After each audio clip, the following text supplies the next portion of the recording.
I was always gotten by creating abundance, but how do you create abundance? My life growing up was there was so much scarcity, and the challenge with the scarcity was there was no opportunities.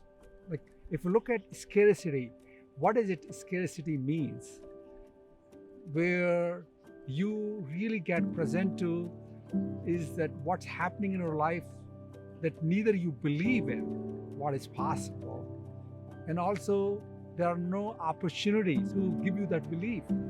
So it's a vicious cycle in a scarcity, no opportunity and lack of belief. And the only way I can create abundance, personally, when I was thinking about creating abundance, was let's create opportunities and create possibilities.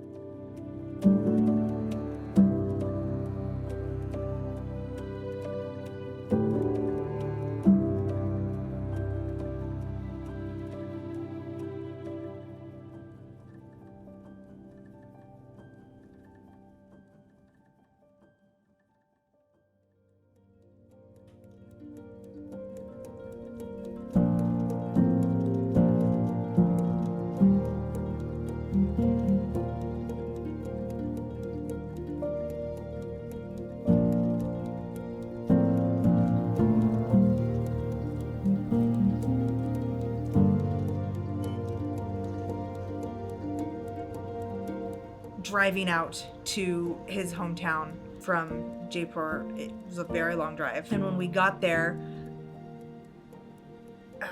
it was almost what I expected because of how he's talked about it in the past.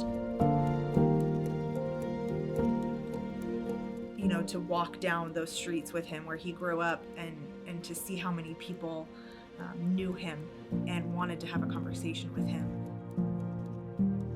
And I know that's because of how he shares his love and how he does create abundance everywhere he goes.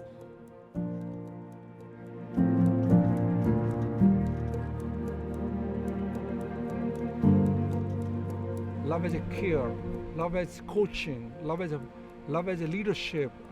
At times, tough love for our employees, where we care. That's why we make sure that they discover themselves fully. From 2009, I would say up in probably about 2015, somewhere like 6-year range. Still not a lot of peace in my life at all, really.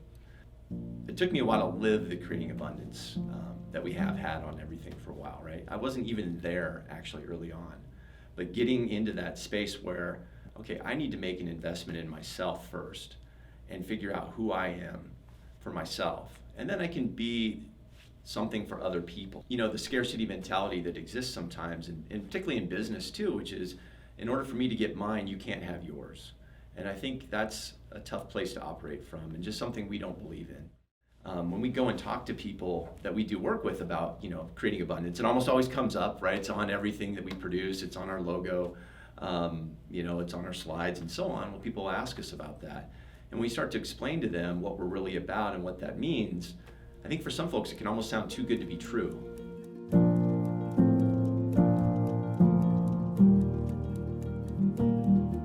For us, there are 4 distinct elements for whom we are creating these opportunities and possibilities for. First and foremost, absolutely for our clients.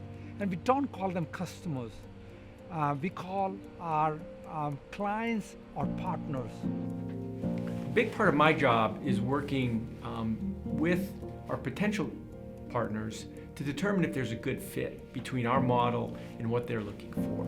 We strive to create abundance for our partners by providing leadership and committed engineers who really understand the business objectives and the technical objectives of our clients.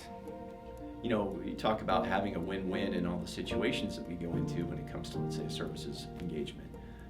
ROI or don't pay, it's a pretty bold claim. Like when you tell people that, you share with them that, hey, listen, if you don't get your return on what you're doing with us, you don't have to pay us. Don't send us an invoice. But see, for us in this world, that's creating abundance. The key is for us that we are a value-driven company. Our objective is to meet the business needs of our clients, and yet we accept that the final authority in who can judge whether we're meeting their business needs is our clients and our partners. What we believe is that if we can show up for them in a way that allows them to be satisfied with everything that we do, meet or exceed all the expectations they have towards us, where they believe in us that, okay, these guys can get the work done. They can provide and create possibilities for us. And so in our company, we said satisfied clients. Once we take care of that, we create abundance for our employees.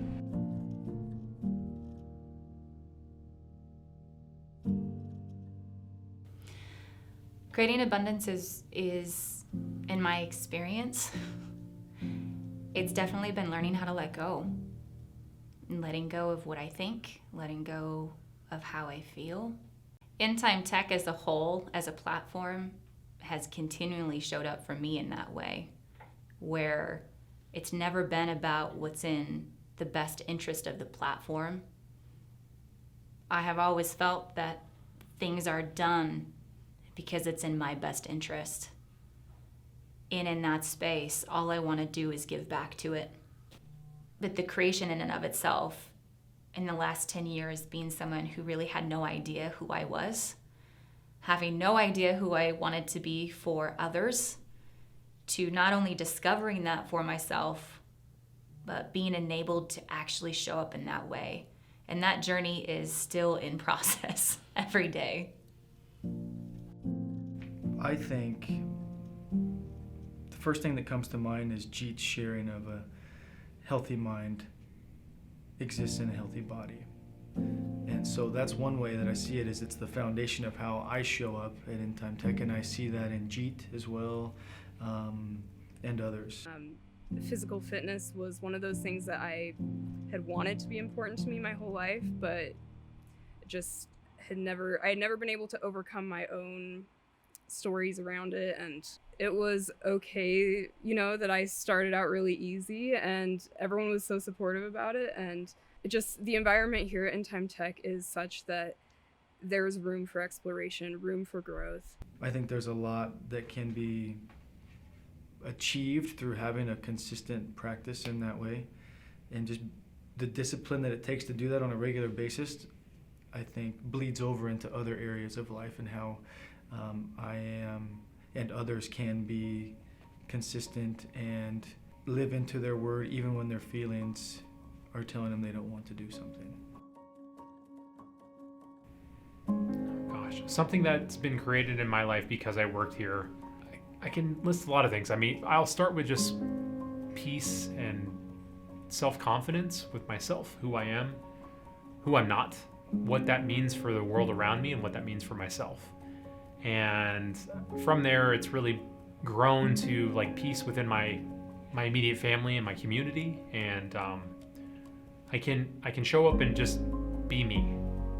I think on both sides of the globes, we truly take immense responsibilities, where we show up for our communities, whether going to food bank or whether we go to schools and teaching kids, or being part of Idaho Technology Council.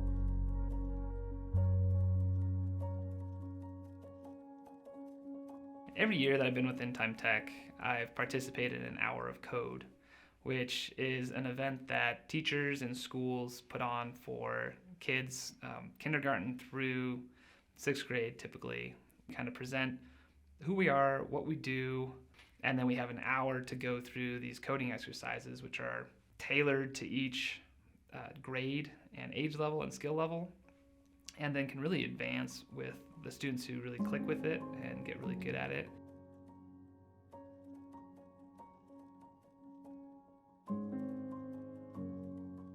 Creating abundance means taking something that was not going to happen, or was broken, or was painful, and making it possible. And that's what the abundance is for me. It's making maybe something out of nothing. You're making more out of something that was less. And in that experience, we all gain from it. We're all rewarded. You don't buy a car to have gas. No, you need gas to run the car. So we create a company in Time Tech as a possibility to creating abundance, to make sure that we go to distance, we go to places and enjoy the journey, clients, employees, communities. But we need gas in the car. We need money. So growing our company from pretty much nothing, next to nothing, to the space where we have so many possibilities we are able to create for our company with regards to money. More than $20 million, having more than 100,000 square feet building, and spaces across the globe, having a 700 people team. For us, that's how we're creating abundance on this planet, and making sure we have enough money to support all of that creation. I always say money is required to live, but love is the reason to live.